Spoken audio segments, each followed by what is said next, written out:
Hello, everyone. Welcome to week 3 of Tarot 101 by Bri from Bri Rising.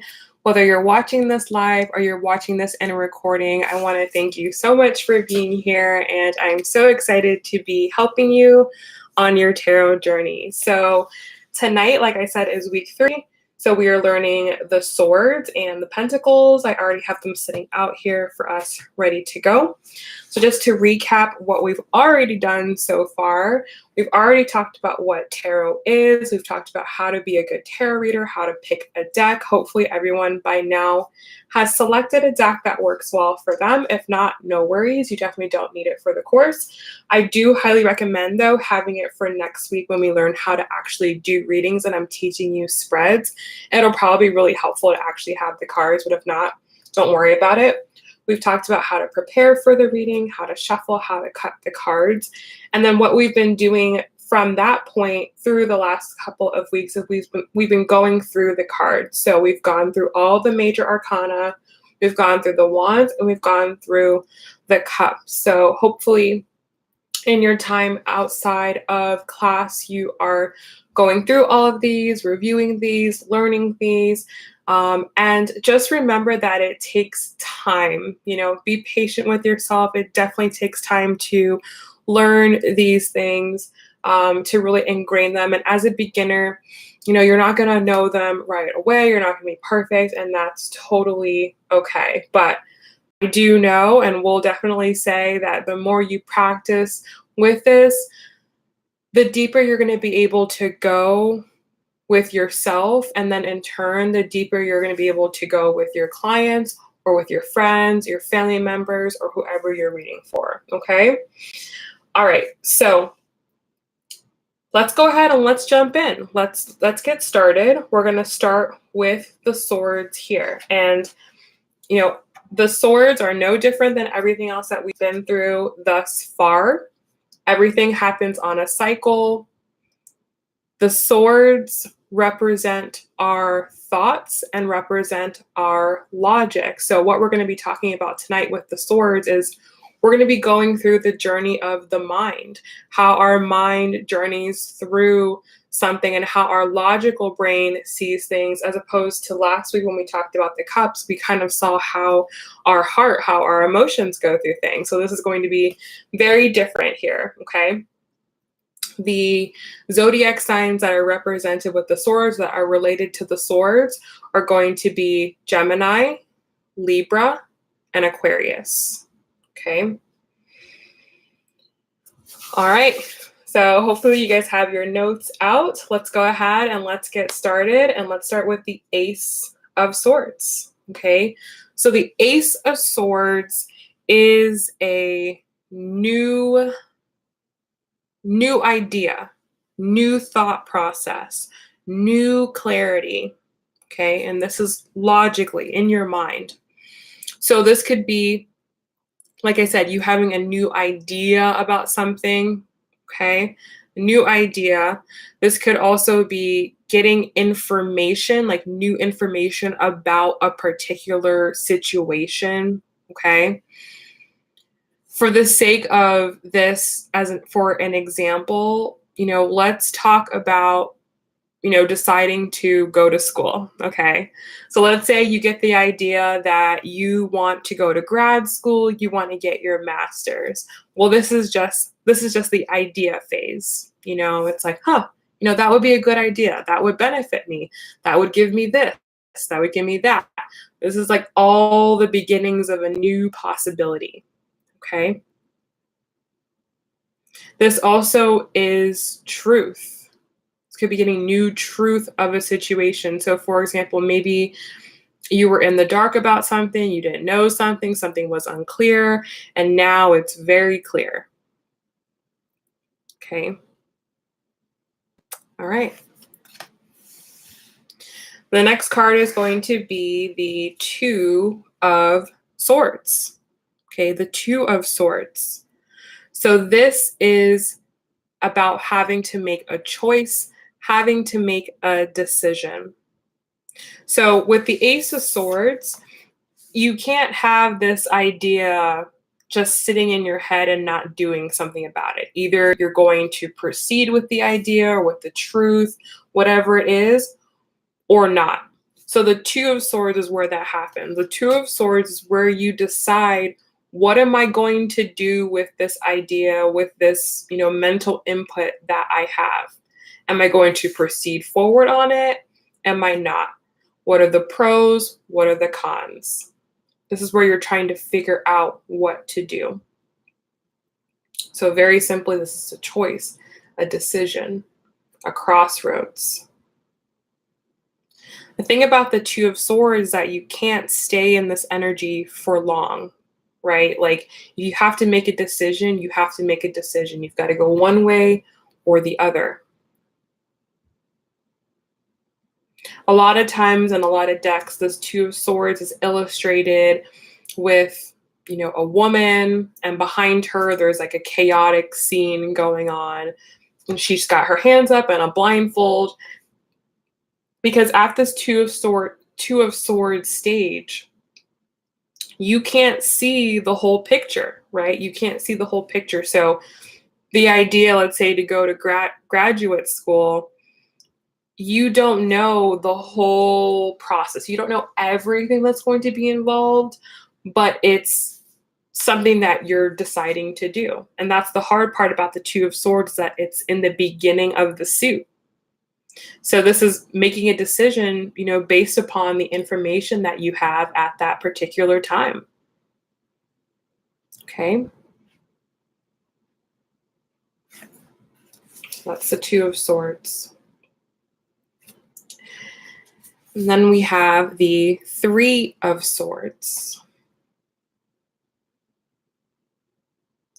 So I'm sure everyone has seen this card. You've heard about this card before, and it doesn't look very pretty. And yes, this certainly is a challenging card. But building off from the Two of Swords, once you make a decision about something, just the nature of decisions, the nature of choosing between two different things, something's going to get left behind, right? So if you choose to go to graduate school, there's going to be some sacrifice you're going to have to give up. Maybe you have to give up time with your family, time with your spouse, time with your children, or not dedicate time to doing something else in your life. So something else gets sacrificed so that one thing can happen. And what the Three of Swords is feeling the pain of the other option not being there, or seeing the other side of the decision. So commonly, and probably a very relatable thing, is when it comes to relationships, right? So let's say, for example, you make the decision to not be in a relationship, and you know that that's the best thing, it's the best decision, you've logically thought it through. But then come the Three of Swords, you really realize what you're missing out on. You really realize, or you feel the pain. That's why this card looks so, painful. This card is associated with heartbreak. It's associated with, just very, again, it's your logical mind knowing what makes sense, but your heart feeling the pain of what's being lost. So a lot of times you see this in love readings where, someone's been hurt, someone's left, and this is like the residual pain there. Okay.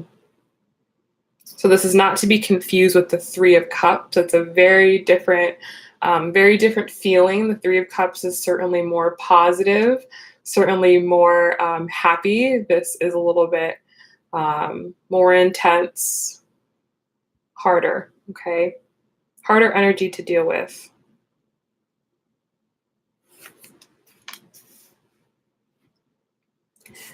Now, the Four of Swords, okay, the Four of Swords.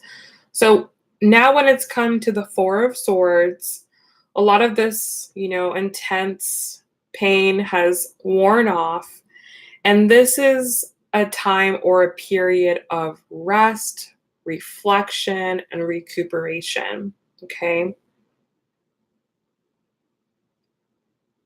So, what the Four of Swords is, and you'll see here that in this deck, this goat is illustrated with a sun on its forehead. So, this is a time period where you're getting clarity about what has happened.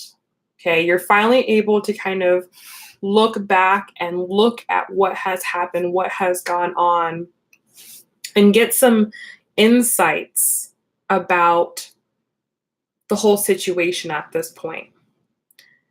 Now, very similar to the Two of Swords, with the Four of Swords, you notice that these swords are hanging right over this sheep. So at any time, the swords can drop, right? At any time, the swords can drop. But this lamb is calm because in the Four of Swords energy, this is about connecting with the universe. This is a card of meditation. This is a card of, like I said, of resting. So it's, that you're where you're supposed to be. This is very much so healing from whatever this Three of Swords scenario was.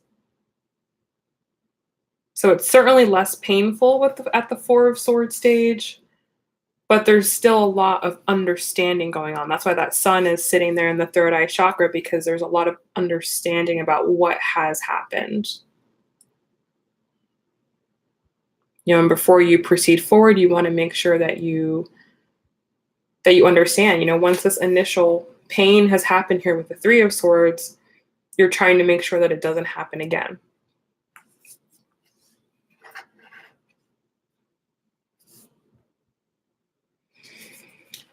All right. And then we have the Five of Swords. So if you've been with us in the course, you know that the five is where everything starts to change.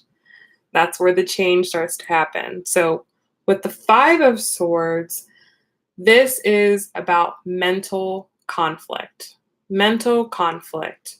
This could be conflict within oneself. Okay, maybe within your mind, you're having a lot of, conflicting ideas, but this also could happen externally. Maybe the people who you're dealing with in the situation all have, different ideas and different opinions and different sides that they feel are right, that they feel makes sense, that is logical to them.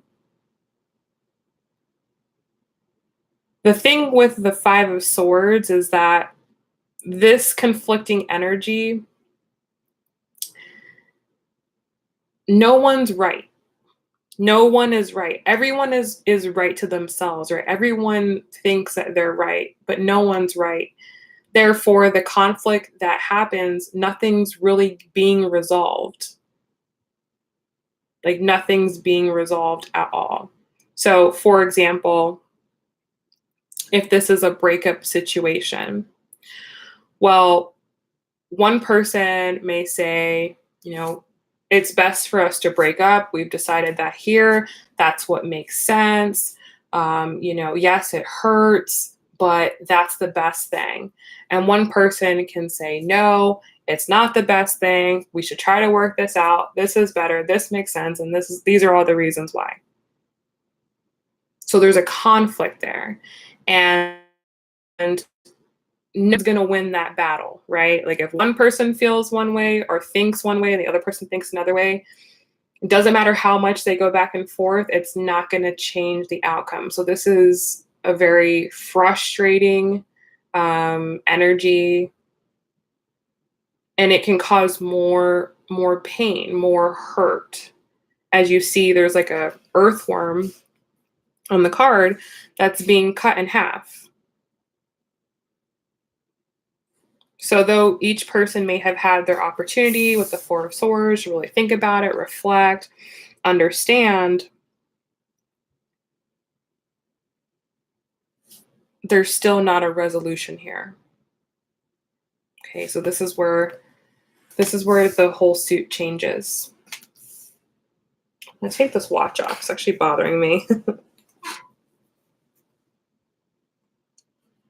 Okay.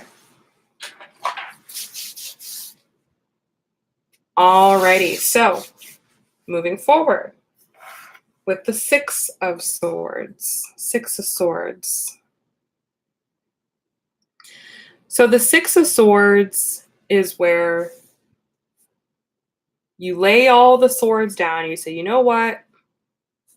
It is what it is. Whatever the situation is, it's just how it's gone.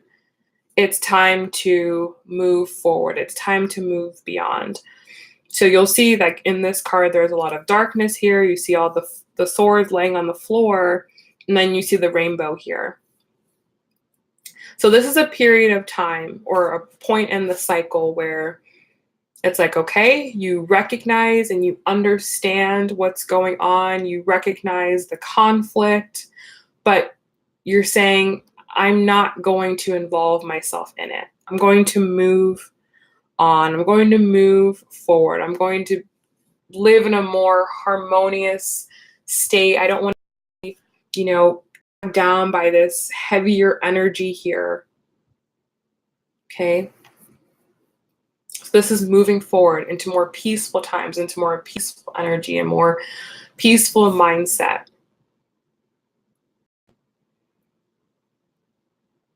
This also could represent moving or traveling. Like this could be like overseas travel, over water travel, going to a new destination, maybe a destination that's never been gone to before. It's just fully moving away from all of the pain and chaos.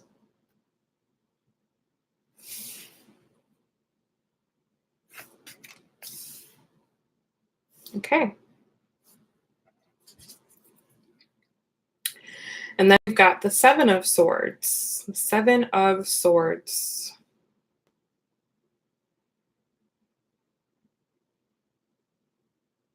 So you may have seen this card before as well, and you may know it as like this sneaky, deceptive behavior card, which it absolutely can be, okay? This card definitely can speak of someone being sneaky, someone being malicious, someone being deceptive. Absolutely. And that's going to depend on the context of the card. But the Seven of Swords, really, it doesn't have to be that negative. You'll just notice here that this fox, you can see six of the swords, but he's hiding one. So this is kind of like keeping things to yourself. Again, doesn't have to be malicious. This could be maybe you're keeping things to yourself because you don't want to share. You don't know what to share. You've been hurt, right? There's been a lot of pain here with the Three of Swords. There's been arguing here with the Five of Swords. The Seven of Swords could be just withholding information, withholding time, withholding energy. But doesn't have to be malicious, okay? This can also represent, taking a risk.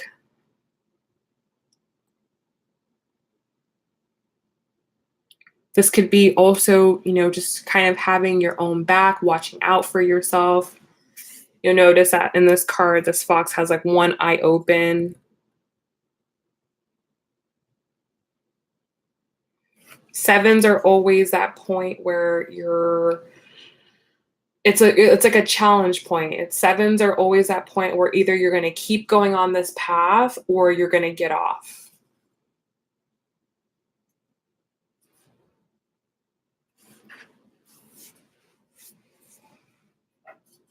And then we have the Eight of Swords. The Eight of Swords. So the Eight of Swords is about self-created problems. Self-created problems. Self-created issues. So you'll notice here on this card, this butterfly is hanging from one sword, kind of like, wrapping itself in its cocoon, protecting itself. But there's really nothing that's holding this butterfly back. Like, the butterfly can fly, it can go wherever it wants, it can move wherever it wants, but it's trapped. Maybe it feels unsafe, right? For the Seven of Swords. Maybe the butterfly feels unsafe, doesn't feel ready, doesn't want to get out there. So the Eight of Swords is where someone is, or in the cycle, the person is, really in their mind. They're coming up with ideas in their head as to why they can't move forward, why something can't be done, why they can't do it. Bound by fear, bound by anxiety, bound by limitations. But the important thing to remember is that these are self-created limitations. They all originate within the person's mind.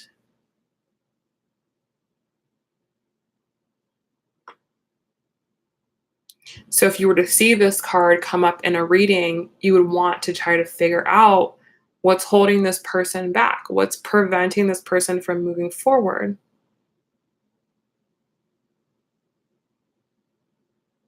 So, going along with the breakup example, at the Seven of Swords point, maybe this person is holding their feelings very close to themselves. They're protecting themselves. They're not giving all of themselves, but by not giving all of themselves, they're actually holding themselves back, right? Even though pain may have occurred at the 3, pain may have occurred at the 5, at the 7, there is pain.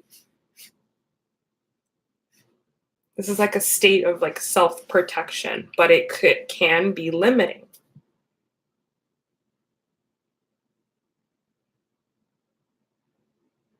Now, that can progress into the Nine of Swords. The Nine of Swords. So the Nine of Swords is full-blown anxiety, worry, insomnia. As you can see on the card, there's like lots of action and chaos going on, and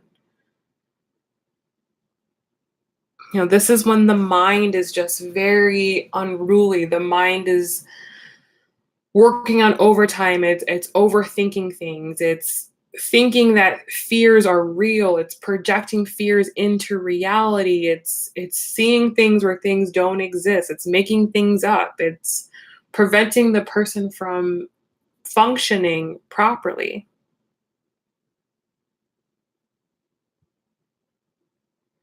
So moving forward from this Eight of Swords, the difference between the 8 and the 9, because they're both self-created, right? The anxiety is self-created. The limiting here is self-created. The difference here is that in the Eight of Swords, this is certainly more in the mind. Okay, this is more in the mind. The Nine of Swords is when you're starting to have physical manifestations of what's going on in the mind. So whenever anyone experiences anxiety, it's normally something that has happened in the past that has just kind of manifested, gotten bigger, wasn't addressed, wasn't dealt with, and then it full blown comes out. And it can come out in a variety of different ways. People can experience anxiety in a variety of different ways. Okay.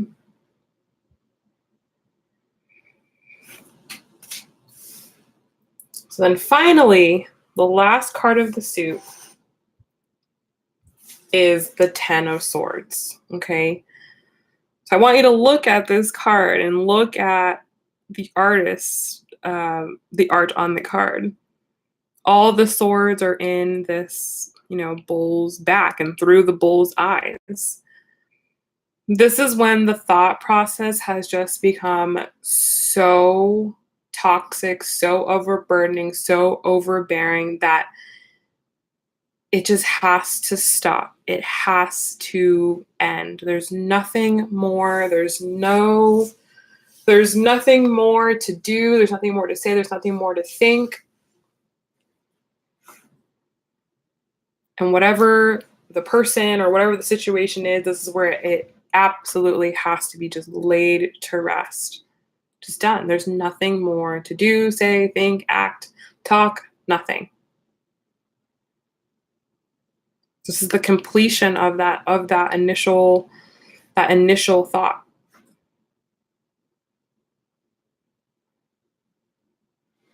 So you'll notice that, first of all, in general, the swords are a little bit more of an intense energy, absolutely.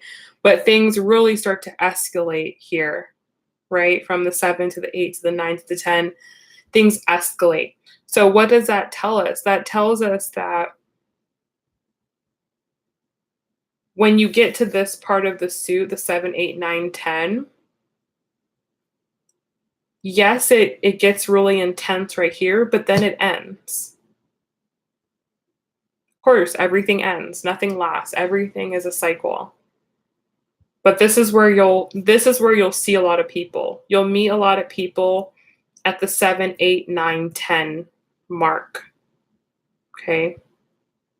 That's where you'll see them there, or you'll also see people at the 2 and the 3, trying to make a decision of whether or not to leave a relationship, whether or not to leave a job, to leave a situation. That's another place often where you'll see people at.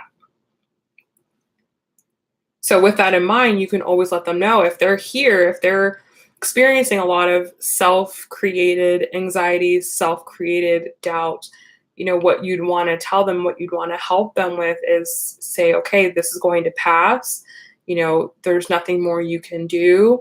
If they're super anxious, it's about letting them know, like, you've got to let go of that. It's going to hurt you. It's more detrimental to you. You got to let it go. There's nothing more to do. Now, if you meet someone here at the 2 and the 3, there is a choice involved here, but remember, with every choice, there's going to be a choice you didn't make, right? Even if you, for example, married the person of your dreams, there's still going to be 7,000 other people that you didn't choose, right? There's always the other side to every situation, or just getting married. When you're married, it's like, okay, I have this person, but I'm just have to be with this person.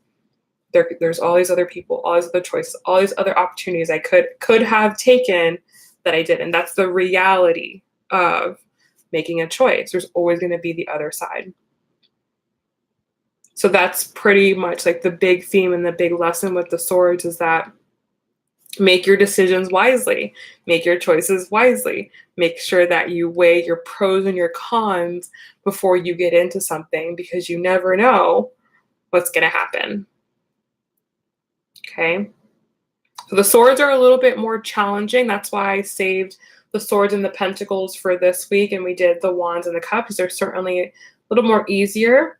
So this is where I see a lot of people get stuck, is at the swords, is trying to figure these out. So be easy with yourself if you're not getting these easily, or if these are a little bit more intense. Okay. All right, let's move into the court cards now. So the first one is going to be the Daughter of Swords, or this is the Page of Swords. Now, you may have heard that this card is like the spying card. Someone's looking at you. They're looking into you. They're looking at your social media. That's what I hear a lot of people say on this card. What this card is about having an outside perspective, or having a very bird's eye view of a situation. Okay, so as we know, the pages are always going to be the beginning, the youngest of the suit. So with the Daughter of Swords, as you can see here, she's sitting on this sword kind of as her perch, and she's looking, she's watching. So this is like before getting into something, before doing something, maybe you go observe it. You go intern, you go look at it. Before you buy a car, you go look at it. Before you buy clothes, you go look at them. That's kind of what the Daughter of Swords is looking at something before fully getting into it. Trying to figure it out before you get into it. Not having all the information, right? Not having all the information, but trying to make the best judgment call based upon what you see, your experience at this point in the game.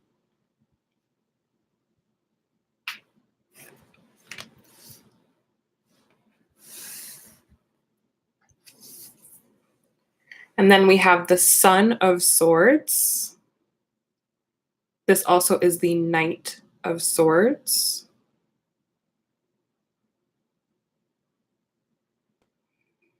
So moving forward from the Daughter of Swords sitting here on this perch, the Son of Swords is like, okay, I know what I want to do. I've observed long enough. I've seen it. Here I go. So this is the Son of Swords is very determined towards whatever it's going to. It's very focused, very aimed at it, very quick. Son of Swords, very, very, very quick. As you can see, this owl is like going in for the kill. So whatever was being observed at the Daughter of Swords phase or the Page of Swords stage, the Son or the Knight of Swords is going for it. Okay, I have all this theory, I have all this knowledge. Now let's see what happens when I put it into action.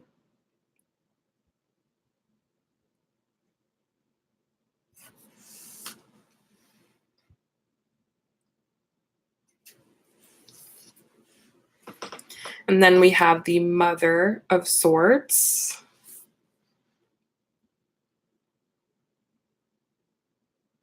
So the Mother of Swords has the reputation of being the Ice Queen. And that can be very true. The Mother of Swords has been hurt. The Mother of Swords has been cut. Okay. With this Son of Swords, not everything that was hypothesized at the Daughter of Swords phase worked out.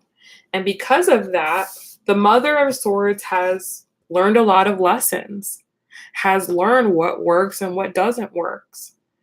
Doesn't work, not works. And now she is just very well aware.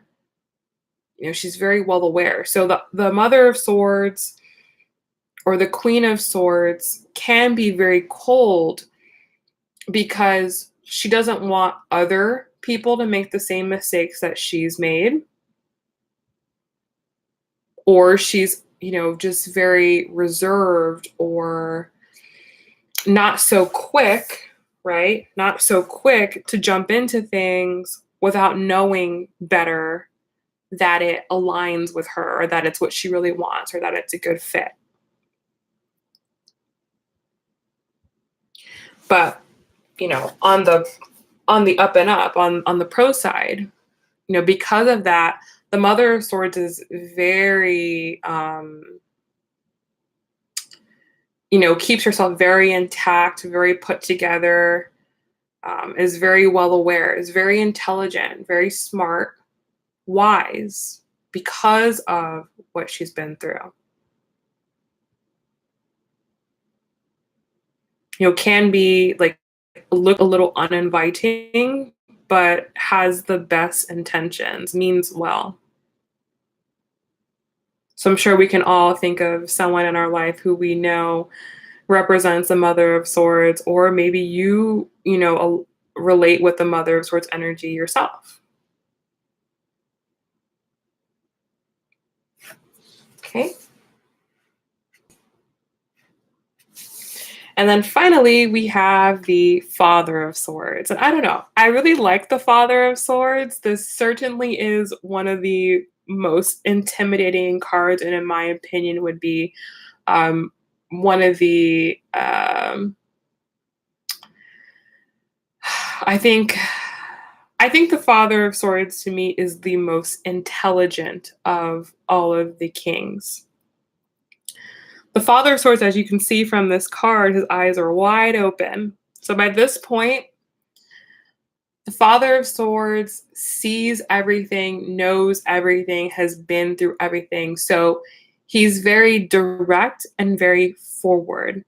The Father of Swords wastes no time. He's not one for BS. He's going to be very, very quick and say what needs to be said and do what needs to be done because, again, he's been through all of these stages before, learned all the mistakes, and now, really knows, really, really, truly knows. So the Father of Swords is going to deliver his message very bluntly, very directly, which can be intimidating. But again, it's just extremely, extremely intelligent, extremely strategic, sees very far into the future.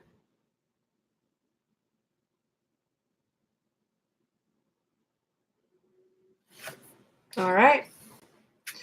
So that is the swords.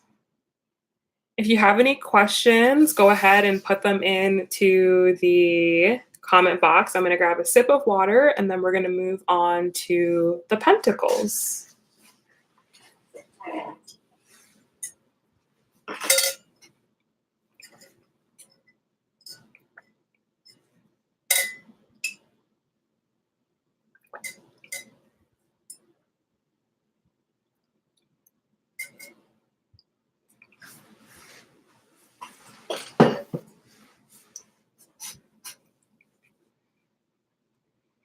And also let me know if anyone needs a break as well. If you're watching this in the recording, then you're more than welcome to move forward into the next section.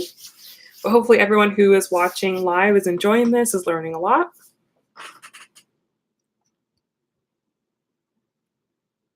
So Shira asks, swords is about choice and thoughts. So yeah, it's about thoughts for sure.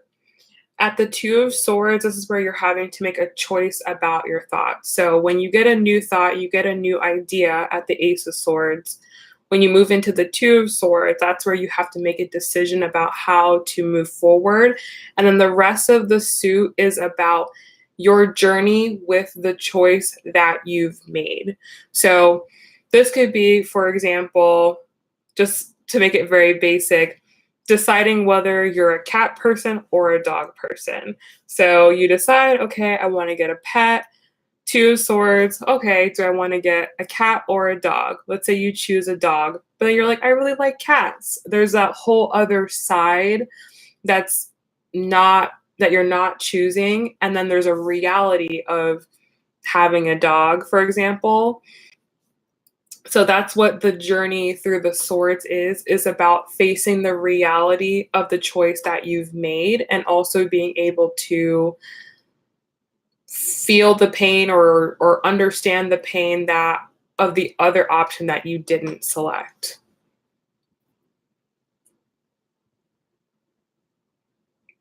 So that's the thing with the swords, is like, that's why the swords are so challenging, such a challenging energy, because, or can be a challenging. Some people really enjoy the swords, and obviously if you're an air sign, this is your energy and you probably can relate a lot to this. But especially that we're in Gemini season as well, right? There's always two sides to every coin. There's always, one way of doing things and another way of doing things. But in order to be successful in life, you have to pick, you have to choose. So that's the biggest thing with the swords.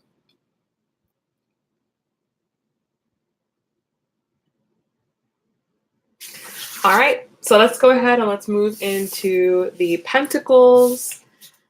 And by the end of today, you guys will have known all of the meanings of the card, which is very exciting.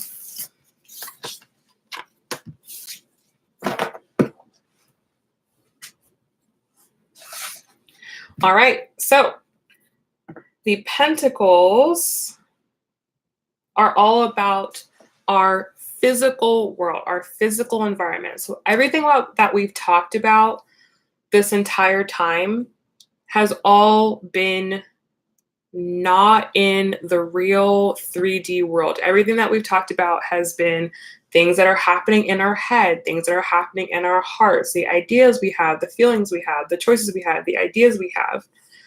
The Pentacles is about the physical world, the things we can actually touch, the things we can see, the things we can manipulate. Okay, the Pentacles are associated with the earth signs.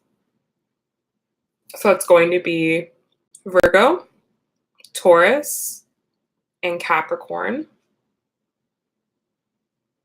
Virgo, Taurus, and Capricorn. And you've also probably heard that the Pentacles are very slow. And this is true. Things that happen on the earth take a long time, right? Evolution takes a long time, or when you have that idea in your head, it takes a long time to actually see it come to life. When you have an emotion about something, it takes a long time to translate that into something that is tangible and something that can be touched. So that's the thing. That's why pentacles are slow, because it's actually happening in the physical, real world. So this can be related, again, to anything you can touch or feel or see. Oftentimes it's related to money, career, finances, your assets, your investments, the things you own, the car you drive, okay, place you live. So the Ace of Pentacles is the beginning of something new that is tangible. So a new job, starting a new job, moving to a new house, buying a new car, having a new baby. This is something that is going to grow over time. You'll start it now, or it begins now, or you acquire it now, but it's something that you'll have or be with for a long time. So that's where the whole slow thing comes from. And as you see here on the card, it's illustrated as a tree trunk. Trees take very, very, very long to grow, but once they grow, they're very solid, they're very stable, they provide benefits for the earth. You guys got it. Okay. Next is going to be the Two of Pentacles.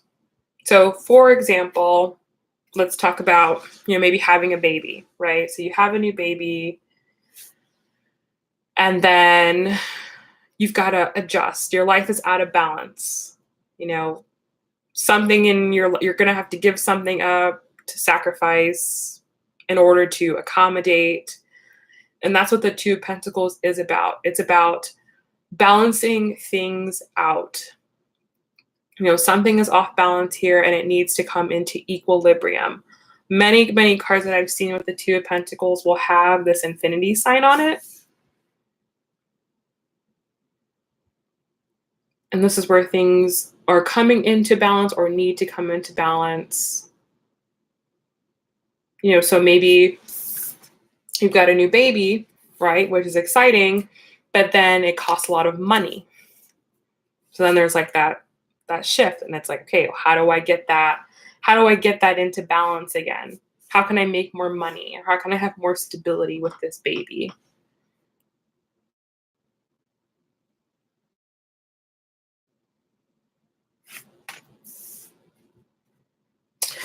Now, the next card is the Three of Pentacles. So the Three of Pentacles is all about researching, planning, trying to have a realistic vision about what is going to happen. You'll see on this card that the Pentacles are here at the bottom of the mountain. And there's a whole mountain to scale. And I don't know if you ever climbed a mountain before or went up a mountain, but it takes quite a bit of time. And there are a lot of turns and twists and elevation changes and weather changes that happen. So you have to be prepared. You have to be prepared to go up a mountain. And that's what this is. This is about preparing for the journey ahead, saying, okay, you know, we've got this baby, we've got to raise it until it's 18 years old. Let's start preparing 18 years in advance, or, what's going to happen down the line? What are the things we need to do? That's what this Three of Pentacles is looking ahead at the problem ahead and saying, what needs to be done? How can we prepare? What do we need to research? What do we need to look into? Trying to get an idea of what the future is going to hold and trying to prepare yourself for what's to come.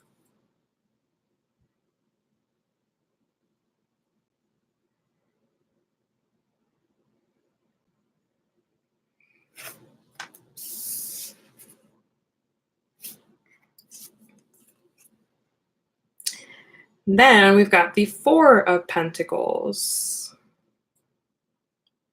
Four of Pentacles. So this can go two ways. This can be looked at, positively or negatively. The Four of Pentacles is about attachment. Okay, attachment, being bound. As you can see, all the pentacles, they're kind of all intertwined and bound to one another. This is about being in a situation, being in a scenario where you're kind of there out of obligation because you have to be there, because you're kind of in it. There's really no turning back. So, for example, if you're climbing that mountain, there's going to be times where you're going to have no other option but to go forward. You're going to have to trek through some challenging parts of the mountain, and there's just no choice, and you can't go back. And that's what the Four of Pentacles is. It's like, okay, I've committed to this, or I've had that baby. I can't give the baby back, so I've got to move forward. I have to keep going forward with what I'm doing. So this is kind of like a stage of doing things out of obligation, doing things because you have to do them, not necessarily because you want to do them. Or in some cards, this is depicted as someone like holding on to something. So this could also be like withholding things, holding things close to you, being greedy, being stingy, not wanting to share what you have, which again could be a good thing or a bad thing depending on the context of the cards.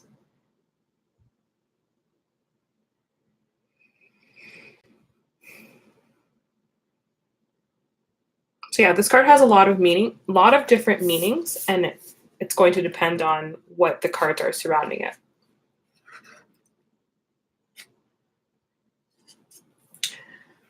And then we've got the Five of Coins. So the Five of Coins is where reality hits.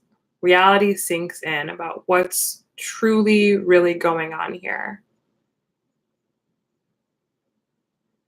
So this is a card about grief, upset. This could be loss, death. You can see in this card, this flower is dying, it's withering away. Traditionally, this card, and maybe what you guys have seen, is it's two people outside of a church, on a snowy night, being left out in the cold, feeling left out, feeling lonely, feeling like you're not a part of everything. So, perhaps this is the baby card, or we're using the baby example. You've had a baby and it's exciting, but then you've got, obviously all these challenges to go on. And this is maybe where it really sinks in that this is your life now. This is what you've got to do.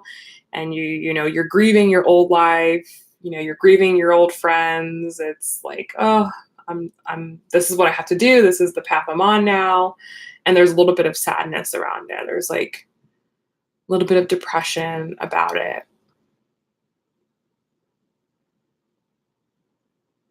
Or if you're on that mountain, it's like it just is like, oh, this is so much harder than I thought, or this was a bad idea.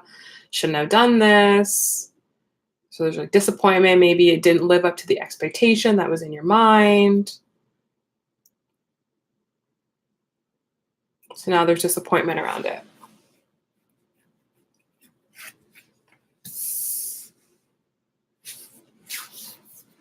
But then normally with the six, there's always like a little bit of relief. The sun comes out a little bit at the six. We have the Six of Pentacles. So after all of the hard work that's been put in, after, sowing your seeds, this is where you're starting to see hard work pay off. Okay, you're starting to see the fruits of your labor. There's a little bit to pick here.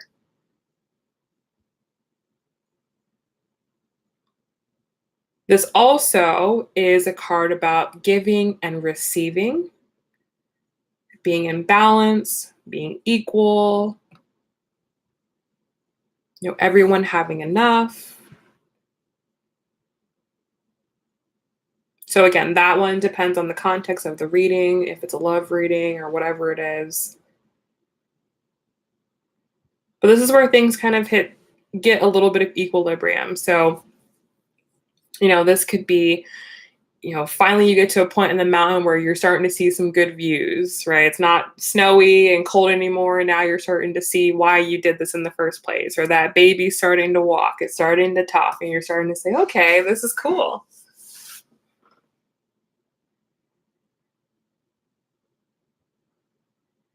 Or let's say, for example, with if we're using the baby example, this is where the people raising the baby are giving equal amount of care.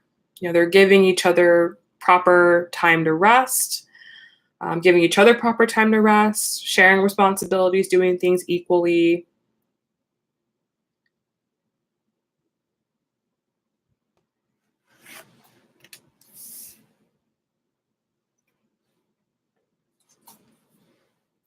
And then next we've got that Seven of Pentacles. So the Seven of Pentacles, this is where you're taking that step back. As with all the sevens, you're taking that step back and you're looking over everything that you've got so far, or how far you've come at this point, and just kind of reflecting back over it. So reflection. It's a period of contemplation. Thinking about what you've done and thinking about if you want to keep doing this. Like I said, the seven to me is always that point where it's like, if you want to hop off, like you can hop off here. Like last exit point is the sevens. Like, do you want to continue on? Do you want to stay stuck? You want to hop off? That's what the seven is. So with the Seven of Pentacles, this would be looking over what you physically have.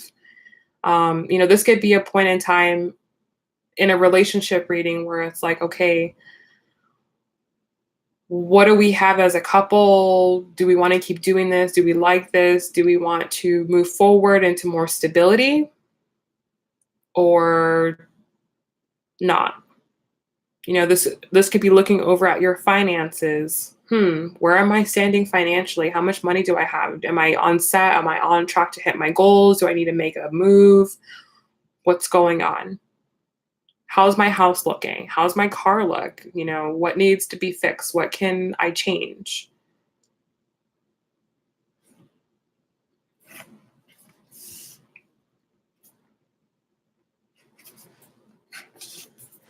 And then the Eight of Pentacles, it's one of my favorite cards, is all about work. Work, work, work, work, work. So you've done a little bit of evaluation, you've taken a step back, and now you know exactly what to do. Now, one of the benefits with the Pentacles being very slow is that when you move through each stage of the Pentacles and you get to that next one, all of the bases have typically been covered. So with this card, this is about work for a very specific reason, and it's very focused work. So it's not just work just because. It's like not like the Four of Pentacles where you're just, oh, I'm just working, whatever, doing this because I have to do it. This is working because I have to do this so that, my child can have ballet lessons. Like that's your reason why. Like with the Eight of Pentacles, there's a strong reason why you're working. It's very intentional. This is working on something very diligently, day in, day out, very disciplined, very intricately. Creating a spider web is a very intricate process.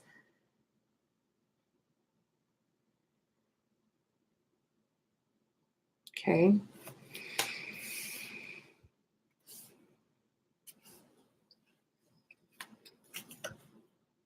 And then we have the Nine of Pentacles. So after all of the hard work, the Nine of Pentacles is where you really get to enjoy the fruit of the labor. So here you start to see it with the Six of Pentacles. You start to see your hard work pay off. You start to see where, how it's coming. But with the Nine of Pentacles, this is where you get to actually really enjoy it. You get to, enjoy your luxuries, maybe splurge a little bit. This also, in a more negative sense, can be a card of like indulgence, maybe overindulgence, just having a lot, having abundance.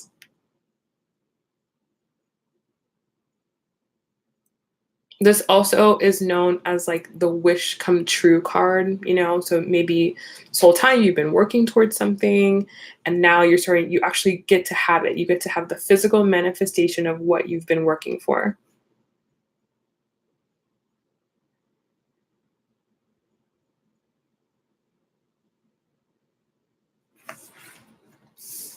And then finally, a lot of people's favorite card is the Ten of Cups.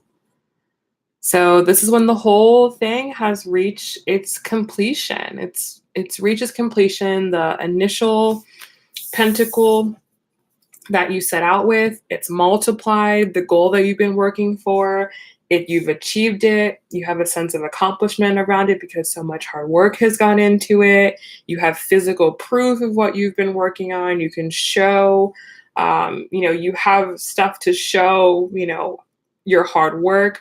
So this would be the attainment. This would be attaining, getting to the top of that mountain, or getting your child to one stage of life, or maybe to that, if this is a very long cycle, getting your child to 18. Again, pentacles move very slowly. It's a very slow process, very different than all the other suits. You can move through the wands, cups, and swords suit. You can move through that in an hour. You can go through that cycle in an hour. You can go through that cycle in a day, in a week. But a pentacle cycle is going to be very long because these are things that are in our physical world. And that's the frustration that a lot of people get with the other suits, is that you want something, you desire something, you have the idea for something, and it could be a really good idea, it could be a really good desire, you could have good intentions, good emotions, but what actually is able to be manifested is very different, because this is grounded. So remember that. So like with the swords, that's air energy. So that's all in the head, it's all in the mind. Whereas the pentacles, this is earth. This is what's actually happening, things you can actually manipulate and manifest.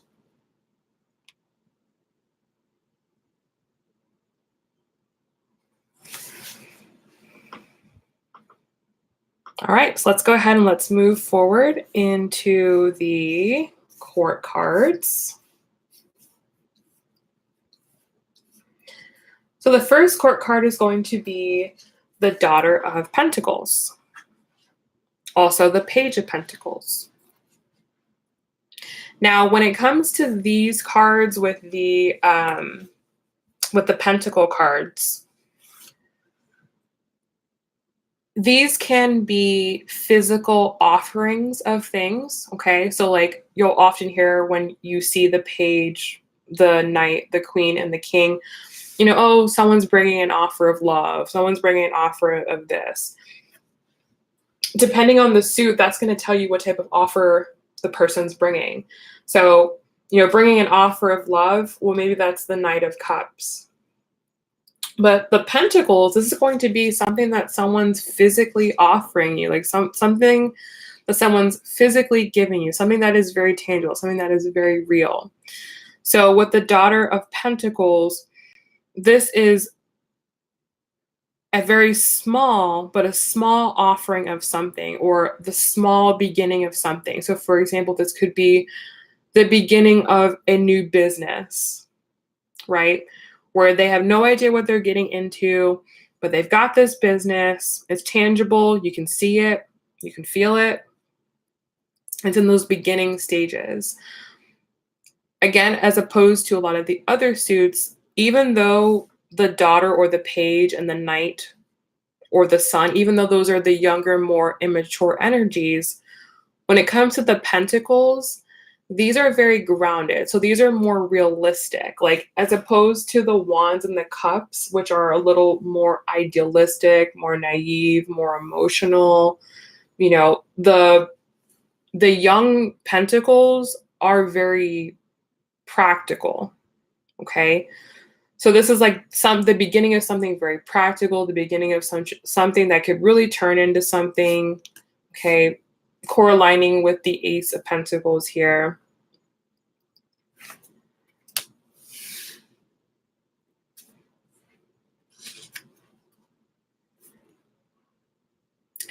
Next, we have the Son of Pentacles. Okay, the Son of Pentacles. So the Son of Pentacles, or the Knight of Pentacles, is very practical. Okay, he knows what he wants. He knows how to get it, and he's willing to put his head down and look forward and grind for it. Okay, so the Son of Pentacles or the Knight of Pentacles moves very slowly, very practically, very diligently towards a very specific goal.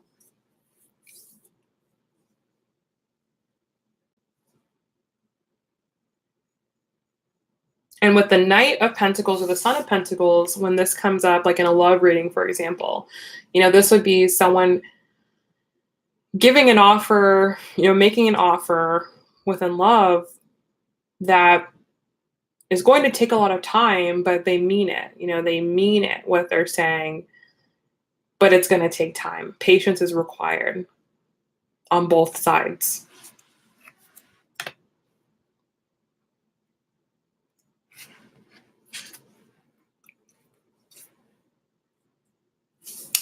And then we've got the Mother of Pentacles. So the Mother of Pentacles, of all the mothers, is the generous mom, the giving mom. She's very generous with her resources, with her assets. So moving forward from the Son of Pentacles, a lot of hard work has been put in over a long period of time. The Queen of Pentacles now has things to show for that time.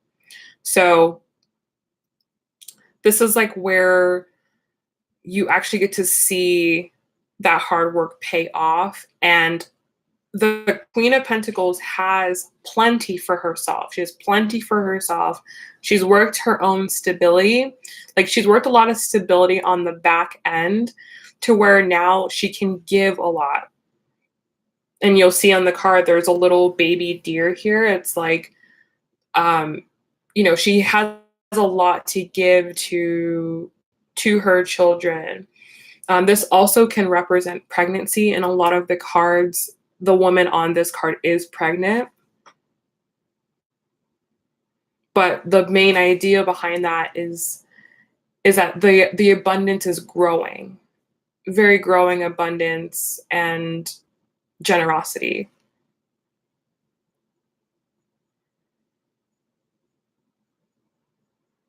but also very stable as well. That's the thing too, is the older the pentacles get, the more stable, the more secure they become.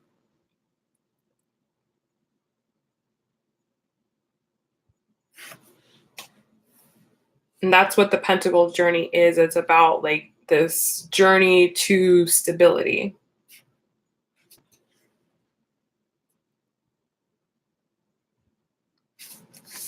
And then finally, last but certainly not least, is the Father of Pentacles. So the Father of Pentacles is very stable, extremely stable, the most stable of all of the kings, okay, or the King of Pentacles. Very, very stable, okay, very secure, very abundant. And he's achieved that through years and years and years and years of hard work, patience, dedication, loyalty.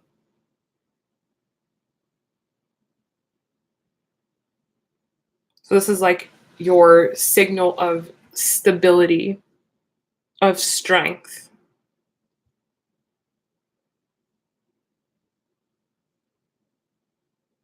And very wise, very wise as well.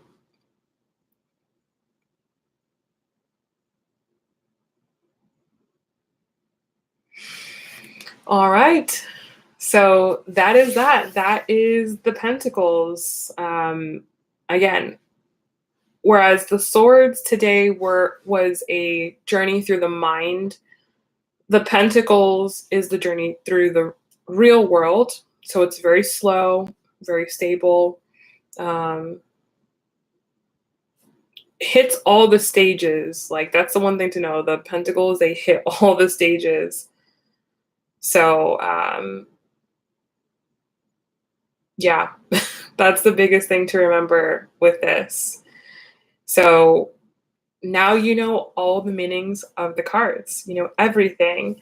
We're actually a little bit early, so I'm going to kind of start to dip into the reading part and the spread start. We'll get a little bit of a head start for next week, a little bit of preview, but the way to prepare for next week, obviously, if you don't have a deck yet, I highly recommend getting a deck.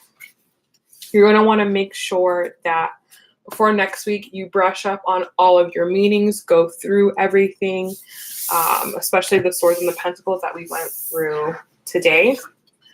Because where you're going to get held up at when you're starting to read is you're going to see the cards all laying out, and that's going to initially, that can be intimidating when you see all the cards and you're like, oh my gosh, how do I read all of this? How do I make this make sense? How do I put it all together? So the stronger understanding you have of the cards, the more confidence you're going to have going into the reading. So I'm going to go ahead and reset, and we're going to do a little bit of a sneak peek into next week, and then we'll do questions at the end if you guys have any.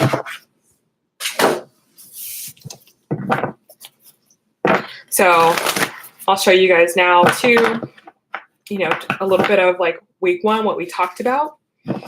So when it comes to preparing for your reading, obviously you want to come to the table in a good state, very clear-minded. You want to get with your cards, connect with them, just spend some time. The way I connect with my cards is just shuffling them, and I'll just shuffle different ways until it feels right. So I'm going to shuffle these really good just because we have all the words and pentacles together.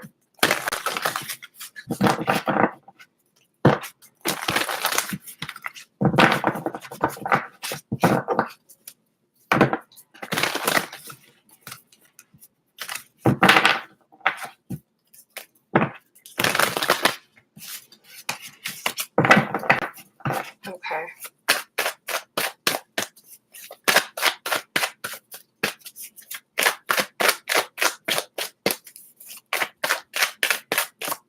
Okay. So that should be good enough. So once you've done all of your week one stuff and you're ready and you're good to go, then it's time to actually do the reading. So there's two types of readings you can do. You can do a reading for yourself, or you can do a reading for somebody else. So we're going to start with doing a reading for yourself, and we'll talk about reading for someone else. So reading for yourself, the biggest thing is that you want to be honest. Be honest with yourself. The cards are going to show you things. They're going to show you the truth. They're going to show you the reality, and it's up to you to, when you're reading for yourself, to properly interpret the cards. Now, the advantage you have of reading for yourself is that you know yourself better than anyone else. So if you pick up a card and you see what it is, you're going to be able to feel the feelings that you feel for yourself. And then your job is to properly interpret those feelings.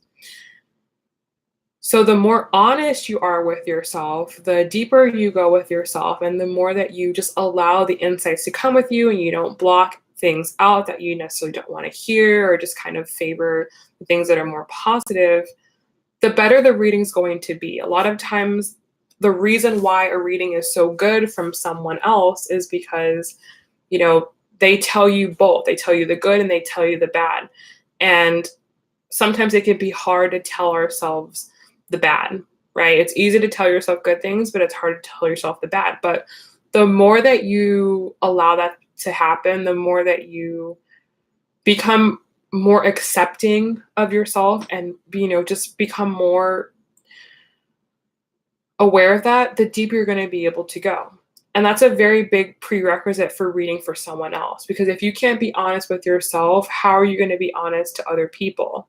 Or it's hypocritical if you can be honest to other people, but you can't be honest with yourself. And it also makes you a more compassionate reader, that we talked about in the first week. It makes you a more compassionate reader, because when you're confronted with something difficult with someone and you felt that too and you've experienced that too, you're going to have more empathy for the person you're reading for, and that the more likely they're going to respond to you. If you're like, oh, like, that's not good, but you've never experienced, how painful that feels or how upsetting that is, then it's going to be harder for you to connect with that person, and it's going to be harder for that person to connect with you.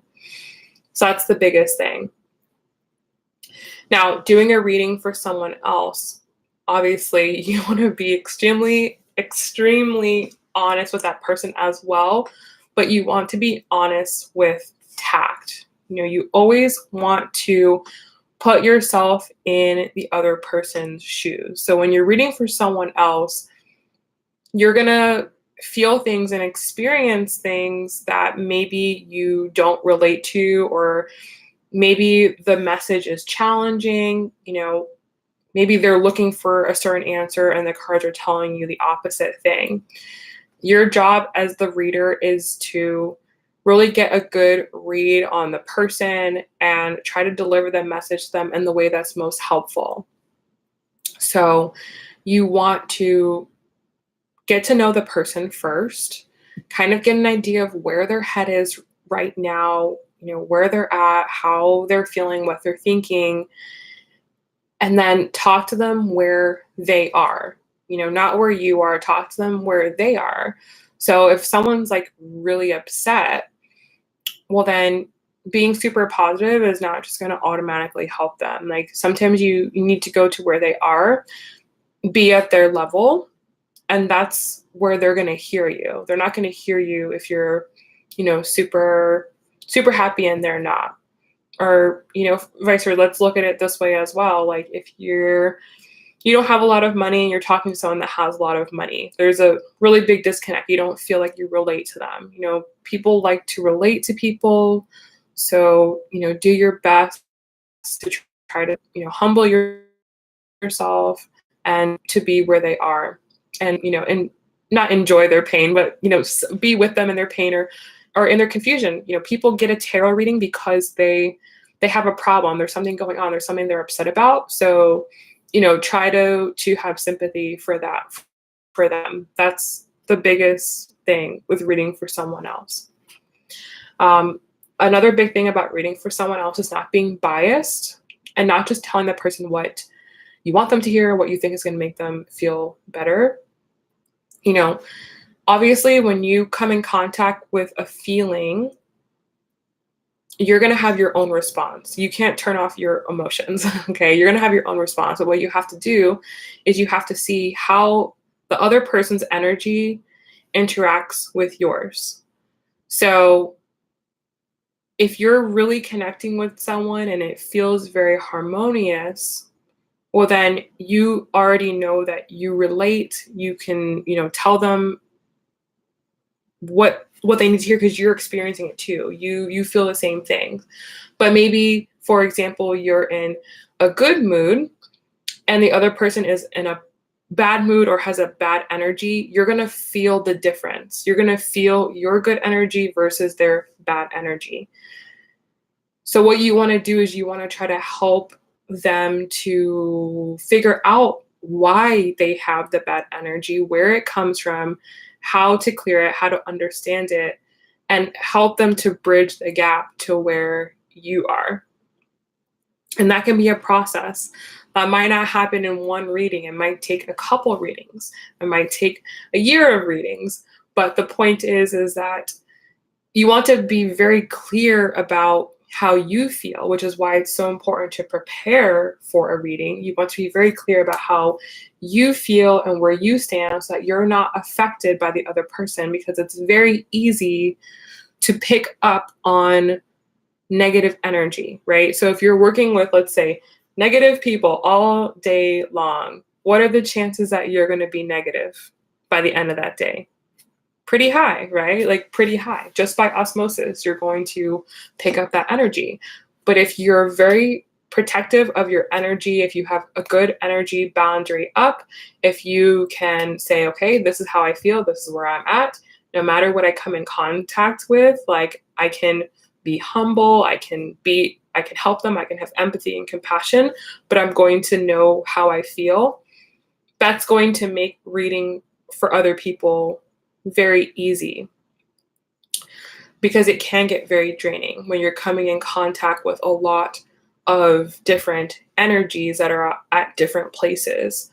And that's why it's so important to prepare and to take time in between readings to, get yourself back centered, to get yourself in order. That Two of Pentacles that we talked about today. Okay. All right. So that's kind of the difference between reading for yourself and reading for other people. Now,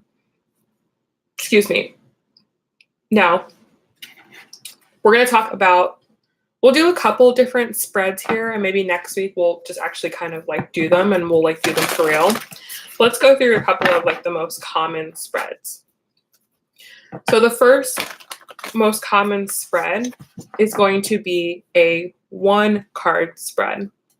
So a 1-card spread. So as the name signifies, that's just 1 card.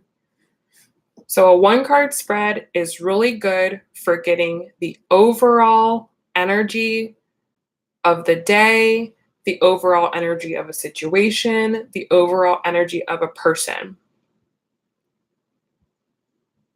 You can pick up a lot of information from just 1 card. 1 card can really speak to you, can really talk to you.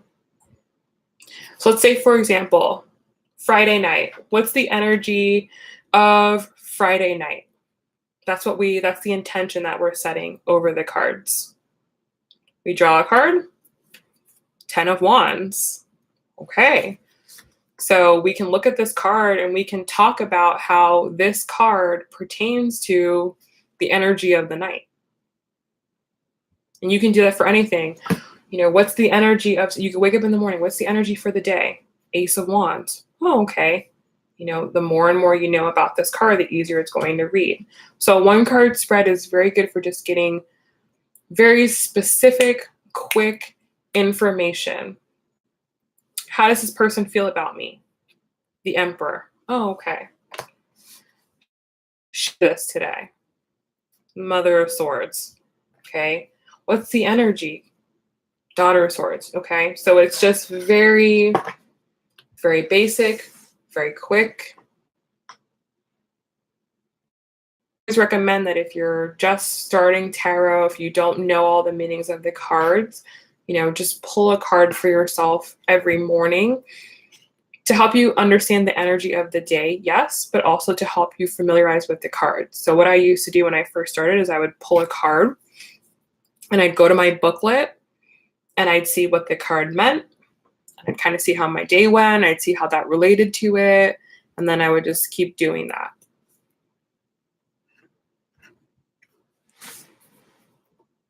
Now, a lot of people will ask one question readings. Does this person love me? Is this going to happen? Et cetera, et cetera. And sometimes one card is not enough. One card maybe isn't enough for every situation. So be wary about answering those types of questions. Like for me, when someone asks me a question, I still do an entire spread because to me, that's more thorough. Like that's thorough. It's okay, let's look at the situation from all different angles. Let's look at all the perspectives, as you guys have probably seen how I do my readings. And then let's answer the question. Just pulling one card is going to give you a very basic, broad, overall answer, which may not be quality enough. So that's where the spread can be very limiting. It may not give you a deep enough answer. Now, what you also can do is you can pull the card and then you can turn the deck over and look at the bottom of the deck energy. The bottom of the deck energy is just the underlying energy for the situation, for the day, whatever you're reading for. So the card that we pulled on the top, in this case, would be the Daughter of Swords. This is the answer to the question. This is the meat and the potatoes. This is the big theme for the day, or the big theme of the question. The bottom of the deck is the underlying energy for the situation. So this can certainly give you a little bit more. So for example, if we're asking, what's the energy for the night? Okay. And we get the Daughter of Swords. We can say, okay, the energy for the night, it looks like, everyone's going to be taking a step back tonight. Everyone's going to be looking at their situation from a bird's eye perspective. And then what's underneath the bottom of the deck? The Seven of Pentacles. This is what we talked about today. What does the Seven of Pentacles mean? Taking a step back, contemplating, looking over what you have. So you see how the energies kind of build on each other. The cards are supportive of each other.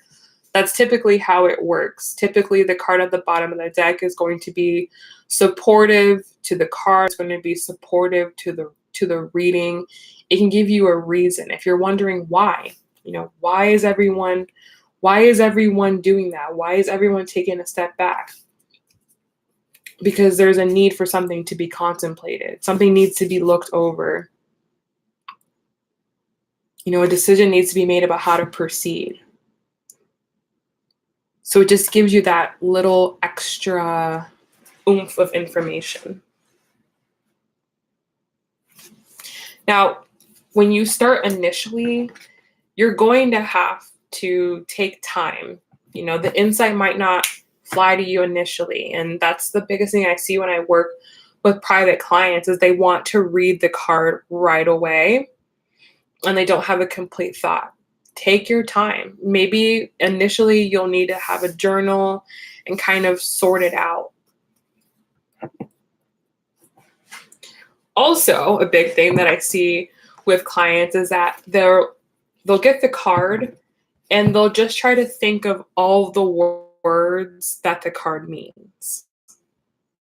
And when you first start, that's okay. When you first start, that's all you're going to know. You're just going to go into your memory banks and you're going to try to pull out all the words that you can associate with each card. And I highly recommend that at first. And if you want to go deeper, you have to study your own feelings. And that's the difference between a good reader and a not so good reader. Is if you're just telling me what this card means, well, that doesn't really hit my soul, right? Probably the best tarot readings that you have ever gotten, or the readings that you watch, are the ones that really go in, and the ones that hit you in your soul, that tell you your situation, that resonate with you. And if you're just reading off the meanings of the cards, that's not going to resonate. So the deeper and the more time that you spend with these cards, the more you're going to be able to really go in. Okay, that the more you're going to be able to go in and really feel them out.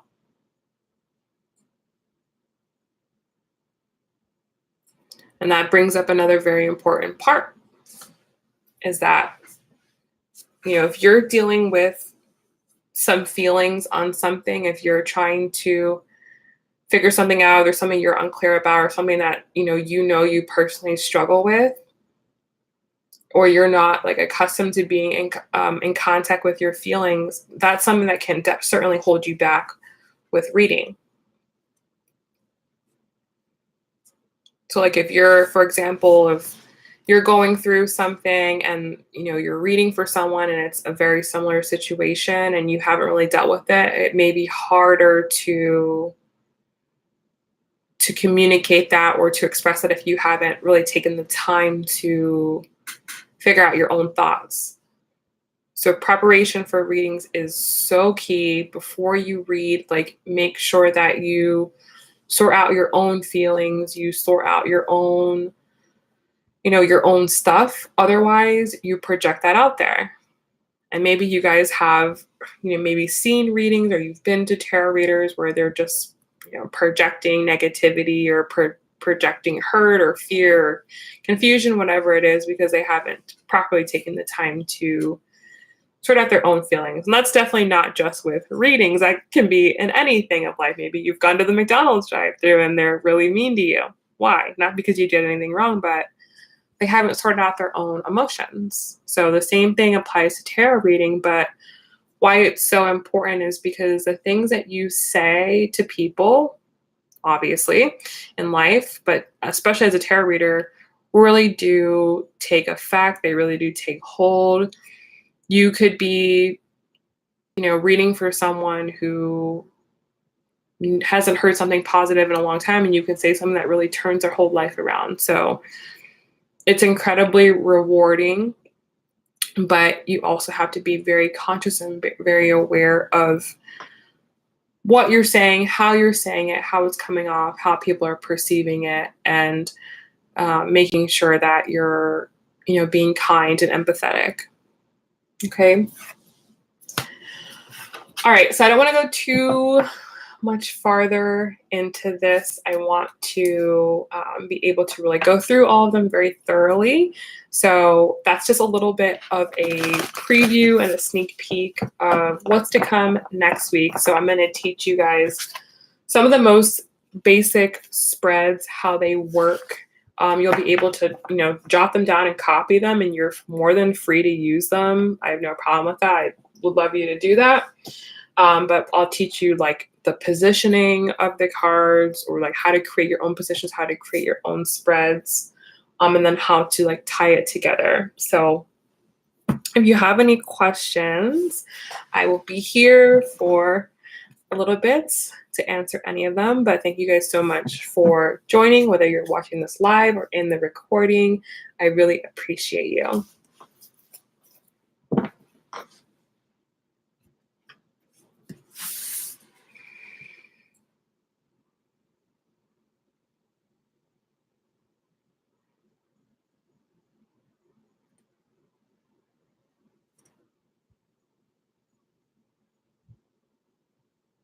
Oh, you're welcome.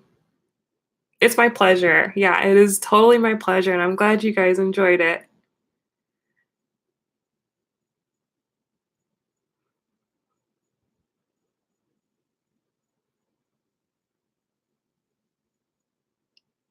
All right. Yeah. So if you guys will have any questions, then I'm going to go ahead and shut the stream off. And as soon as I close it, you're able to go back and access it from the same exact link.